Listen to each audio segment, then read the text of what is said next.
तरीके से पशुपति पारस जी हाजीपुर आए 2 दिन पहले और जिस तरीके से वो बयान दिए, कहीं न कहीं पार्टी के एक कार्यकर्ता को वो दुखी किया है।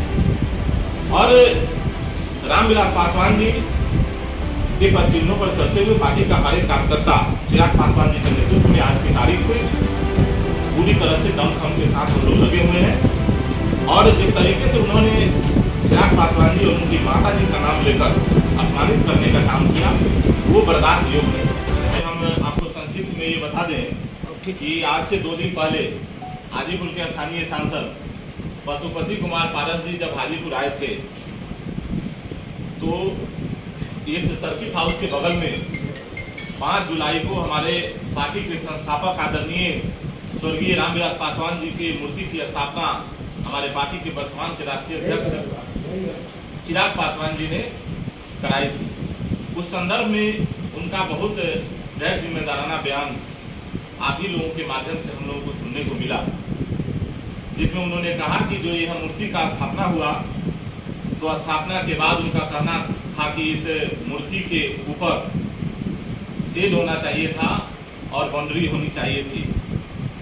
निश्चित रूप से लोजपा रामविलास सक्षम है इन सभी कामों को स्वयं कराने के लिए। हम लोगों को किसी के सहयोग की आवश्यकता नहीं है। पारस जी ने कई सारे आरोप लगाए और उस आरोप के संदर्भ में उन्होंने कहा कि आने वाले समय में हाजीपुर से एनडीए के वो प्रत्याशी हैं। जैसा कि हम लोग जानते हैं, आप सबको भी पता होगा कि एनडीए के तरफ से कोई भी ऐसा निर्णय अभी हम लोगों को देखने को नहीं मिला कि कहां से कौन प्रत्याशी होगा, लेकिन वह स्वयं को स्वयंभू तरीके से अपने आप को हाजीपुर का अगला प्रत्याशी उन्होंने घोषित किया और उन्होंने चैलेंज किया हमारे पार्टी के राष्ट्रीय अध्यक्ष चिराग पासवान जी को और उनकी माता जी को कि वो लोग आए और चुनाव लड़ लें।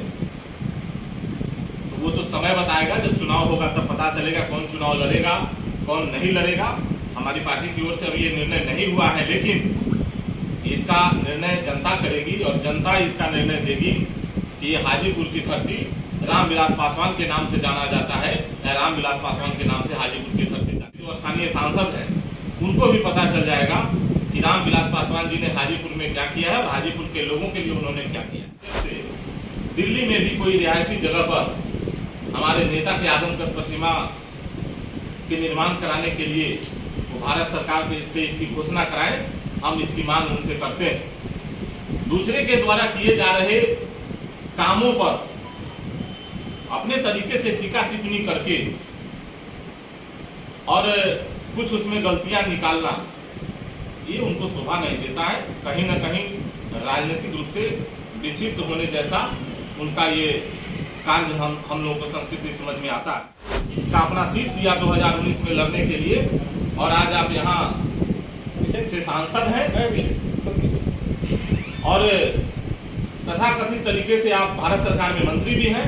वो दिन दूर नहीं होगा जो हाजीपुर की जनता आपको बताएगी और रामविलास पासवान जी के जितने समर्थक हैं वो भी इस बात का ध्यान रखे हैं। आने वाले समय में आपको इस बात के बारे में, और जनता पूरी तरह से सजग है, पार्टी के जितने भी लोग हैं पूरी तरह से सजग हैं। लोक जनशक्ति पार्टी रामविलास के जितने भी कार्यकर्ता हमारे हैं पूरी तरह से खुद में स्वयं में सक्षम है कि कहीं भी हम जो मूर्ति स्थापित कर रहे हैं या उसके रख रखाव की जितनी भी व्यवस्था है वो सब हम लोग खुद करने में सक्षम है। ये चैलेंज की कोई बात ही नहीं है इसमें। आज एक बात बताइए, कोई एमपी चुनाव लड़ने का जो चैलेंज लिया है, नहीं, कोई एमपी अगर ये कहता है कि आने वाले समय में मैं एनडीए का उम्मीदवार हूँ, आप बताइए कि क्या कोई इस तरीके की बात कहने वाला व्यक्ति किसी भी तरीके से सफल हो सकता है क्या?